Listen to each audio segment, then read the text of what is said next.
trend တွေကျွန်တော်စောင့်ကြည့်နေပါတယ်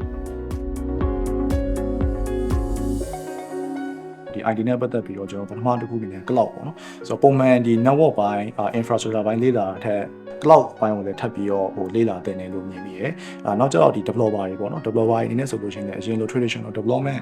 တစ်ခုတည်းမဟုတ်ဘဲနေပေါ့နော်ဒီ GitHub ကို pilot လုပ်ပြီးကိုယ့်ရဲ့ productivity ကိုတိုးတက်စေမယ့် tools တွေပေါ့နော်ဒါတွေကိုတွဲဖက်ပြီးတော့လေ့လာသင်တယ်လို့တော့မြင်မိပါတယ်innovation ဖြစ်ဖို့အတွက်ပေါ့နော်ဒီ learning ပါလာမှုလို့ရတယ်အဲ့တော့landing culture ကိုကျွန်တော်တို့အဓိက promote လုပ်နေရပေါ့နော် day to day job တွေအပြင်ဟိုမှာသူတို့ innovative ဖြစ်အောင်ဆိုပြီးတော့ကျွန်တော်တို့